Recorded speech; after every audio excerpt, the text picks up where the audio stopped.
Hey, it is Reverend Casey Taylor, and I am checking in to talk about the Centers for Spiritual Living theme of lights, camera, action. And this is something that totally vibes with me with my Hollywood background. And it took a little time for me to I had to really sit with this one to think about what I wanted to say because this Hollywood has been such a significant part of my life that spending some time unpacking it and thinking about it, specifically in the relationship to the larger monthly theme of finding the light within the shadows, that my own experience of navigating the Hollywood entertainment industry had a whole lot of lights and a whole lot of shadows. And so I really spent some time digging into my personal relationship to this theme to identify the message that I wanted to share, what I wanted to say about all of it. And what I came to was the story about how I both became a TV executive and how I became a Centers for Spiritual Living minister. And it started when I found the Centers for Spiritual Living in Chicago. Is the Chicago Center for Spiritual Living is what it was called at the time. It later became the Bodhi Center. And that was where I was first introduced to the community, science of mind. And in fact, actually at the time, Mark Anthony Lord did not quote Ernest Holmes very much at all. And Chicago we were the only Center for Spiritual Living. And in fact, there's only a couple right now. So it just really, that community felt super independent. And I'd heard about all of these things with Agape and all of the centers in LA. And I'd had a personal dream of breaking into the television industry that I've had since I was a child. When I was 11 years old and completed a history fair project, I decided to do mine on the history of television and learning about the history of television and specifically Norman Lear, learning about how shows like Good Times and All in the Family and Maude were Sanford and Son making a statement on what was happening in the world and really paved the way towards, I want to say closer to equality. We started having some real cultural conversations because of the programming that Norman Lear really heralded and shepherded. And like many people, I've grown to be disappointed in learning, and who knows if this is true, but there is a Black man who claims to have come up with a lot of those with Sanford and Son, with All in the Family, with the Black stories, with the Jeffersons, and basically says Norman Lear stole them from him and never gave him any credit. And Norman Lear has refused to respond to that. But that's a side note. I just think, I think the more that we learn about the people we admire, sometimes they disappoint us, and that is what it is. But my 11-year-old mind, being mixed race, it was always really important to me to use my voice, to have a light on me, even though personally I was really uncomfortable with being the center of attention. But that was as an 11-year-old, I wasn't digging into the center of attention part yet.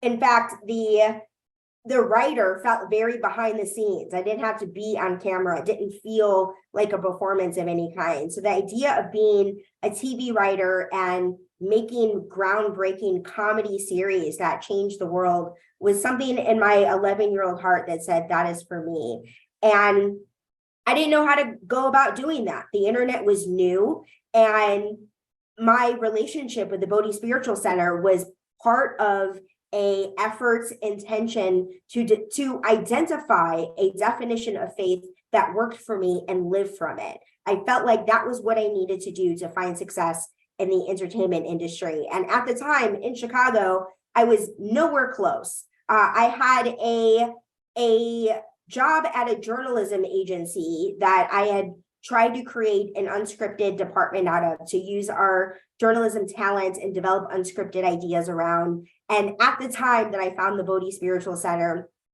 that there had been a huge economic downfall in 2008, and our company, half of our clients were let go, and I had to be let go as well. And so I had no job, but knew that I was feeling ready to take this leap of faith to move to LA, but had no personal concept of faith that worked for me. So the Bodhi Spiritual Center gave me that. And I moved to LA, took that leap of faith, feeling excited. And to be honest, like it only took me about a month to feel really disheartened by the process. And so like I would say that was me and my own thing, that I didn't take the time to really lean in and trust spirit. But as I said, the whole concept of trusting spirit was really new to me. So I started taking classes at the Global Truth Center in Los Angeles to help me find a definition of spirit, and also to just understand how this whole law of attraction things worked. And so I was taking all of these classes and not finding any of the success. Like those 2 years, my first 2 years in LA, 2011 to end of 2012. So that year and a half was incredibly challenging for me. And I took every class the Spiritual Center had to offer with an effort of trying to figure it out. And so every time I took a class, I gained some new clarity that felt like it got me closer to the life of my dreams. And at one point, once I had completed all of the coursework necessary to become a practitioner, I was really torn about whether I wanted to do that because, again, spotlight. I wasn't trying to be on anybody's stage and pray with anyone. Like I didn't want to do the things associated with being a practitioner. I just wanted to learn the stuff and apply it to my life. And in the 4th week of practitioner class, I believe it was the 4th week, there was a question for the homework that said, what is a condition in your life that you would like to change? And what belief do you have that created that condition? And the entire time that I had been struggling to find a job in the entertainment industry, I had never thought about what beliefs I had about myself that was holding me back. I was so focused on having the thoughts, I wasn't thinking about what is hidden deep into my subconscious. And around that time, spending the week in reflection, I realized that I'm personally, like I saw myself as disorganized. I'm definitely not anybody's kind of type A. And to break into entertainment, I had to be an admin assistant for a while, to get to where I was going. And I thought I would be bad at it based on my own experience. And also knowing that to be successful as an admin assistant in Hollywood, I had to work very, very hard. I was expected to operate at a pace that felt impossible. And I realized that what I needed to do was trust that I can, to believe in the presence of God within me to guide me through that experience. And so I spoke a prayer around claiming those beliefs in prac class. And literally while I was reading the prayer, I felt my phone vibrate in my pocket. And when I sat down to my desk, looked at a message, and it was an email from the president of a production company asking me if I was still looking for a job. So that was the moment that I knew that this stuff really works. And the moment when I really just kept diving in, like taking everything that I could from classes, applying it to my life.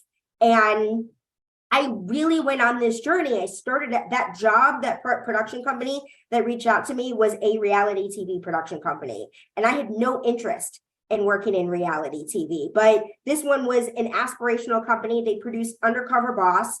And so in my mind, if I was going to have to work in unscripted, it was going to have to be production companies, people who were driven to make the world a better place with that content, because that was the reason why I wanted to work in the entertainment industry to begin with.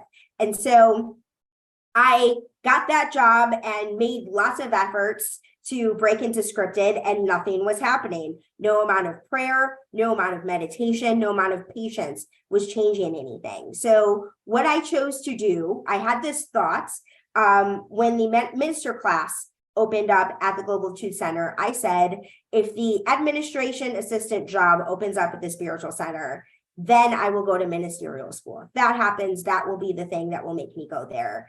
And because I had all this great admin experience for the last few years. And lo and behold, literally the very next day, Reverend James Mellon called and said, hey, there's an admin position opening up. Are you interested?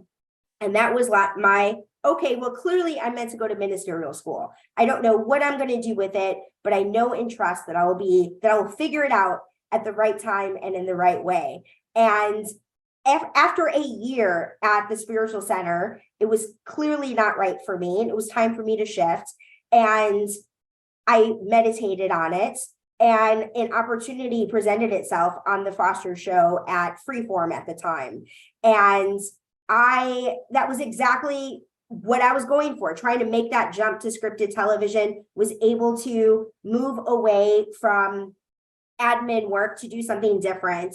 And again, didn't get the writing kinds of positions that I was looking for at the Fosters. And so I completed my ministerial program. I ended up again with no job because the season of the Fosters had ended, and ultimately decided to go to CAA. And that experience was a true digging in of light and dark. The environment at CAA is often called the Death Star. It's kind of shaped like that, not the circle of the Death Star from Star Wars. There are two columns, but there's a hole in the middle. So people just kind of compare that to the Death Star, but it's really reminiscent of the energy. People really operate from fear, as if there is some Darth Vader shadowy character that's going to come after them. But there's this real concern that if you screw up big at an agency, like, you get blacklisted. That is a thing in Hollywood, that if you screw up, you'll never work in this town again.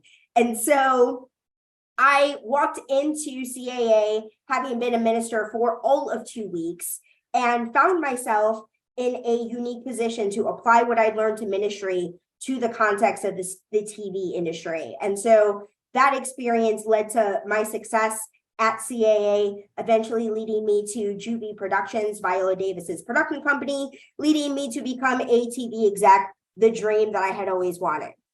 So the last thing that I would have ever expected, that my dream job, making the kinds of content, producing the kinds of TV content that I always wanted to produce with somebody like Viola Davis. It was my dream job. During COVID, it wasn't even just the COVID of it all. When the pandemic began and we started having a intense conversation about race in America, I didn't have the mental fortitude to do my job every day and process and grieve what was happening in the world at that time. And I thought long and hard, about taking a mental health break or leave of absence. And I was very clear that if I took that break, I didn't want to come back. What I wanted to do was focus on becoming a TV writer, which would have been the dream all along. And so I felt like what was happening out in the world, I had something to say. I wanted to make a positive impact. I'm looking at what's happening, and I feel like I have some perspective and some wisdom, some light to bring to this topic. And being a junior level exec at a production company wasn't giving me that opportunity to really use my own voice. I was an extension of Viola's voice. And so I really felt this urge to take another big leap of faith and leave that job. And over the course of, that was in 2020, over the course of the last 3 years, I have written a book. There's more info about that on spirituncensored.org, shameless plug. And I'm in the process of, I've got an agent, I've got some ideas of some holiday movies. And so I'm in transition to making my lights, camera, action debut, where I'm using my own voice and my own work is out in the world, writing my own things and having my own stuff being produced, not having to answer to anyone. Somebody once said that one of the beautiful things about writing a book is that you don't have a whole network and a whole lot of other people telling you what it needs to be. It's mostly just, it's you. I am the only voice associated with it. So it's a great exercise. And also the whole point is to make an impression, to make a positive impact. That's what the whole Norman Lear of it was all about. As an 11-year-old, there's no way that I would have said that I wanted to be the next Wayne Dyer. I wouldn't have connected with Wayne Dyer at 11 years old. But now that I've gotten older and gotten an opportunity to see the value and the impact that books, that ministry, that an alternative way of an inclusive way of presenting spirituality can have on the world, that's what I'm doing, and that's where I'm at. And I really become full circle because right now I'm serving as the office administrator at the Centers for Spiritual Living home office. I'm working remotely from Oklahoma City. So that experience has given me an opportunity to redevelop those admin skills that I've gotten very rusty on over the course of the last 3 years, since I've been both doing a combination of healing and working at a homeless youth shelter. I've scaled back where I'm working there once a week right now. And I am looking at the experience of the light and the shadow and recognize that it all works as a yin yang, that all of the challenges that I've dealt with in the entertainment industry that led up to now has created a shift in becoming the person who I've been meant to become. The light parts, the serving as a TV executive for Viola Davis, for working on one of my favorite television shows, for all of the ways that I have learned and grown and enjoyed the experience of working in entertainment, have enjoyed the experience of working in healing, having the time to devote to doing that shadow work, doing that healing work so that I can be where I am now. I just have great gratitude for all of it. So I just wanted to share that, give you all a little sense of who I am, where I came from, and invite each one of you to look at your own journeys with whatever industry or whatever your own life purpose has consisted of, and recognize that every experience of the darkness has created that opportunity for light, and every experience of light is the moment that we get to truly enjoy. Someone once told me that we get to look at life like seasons, that winter is like the darkness, that's the shadow. It's the time that we go quiet, we hibernate, we spend time inside to avoid the cold. And summer is when we're experiencing the light, that we get to move in shadow, in cycles of enjoying the light when it's there and learning the lessons from the shadow, and recognize that it is all important as part of our own divine expression of being. So I'm so grateful for the opportunity to share that, grateful to trust and know that you are all navigating your own journeys of lightness and dark absolutely perfectly. And that as we wrap up this month of light and darkness, that everything needed to be said has been said, and everything that needed to clarify was clarified as we move into the next month of June with a brand new theme. Namaste, y'all.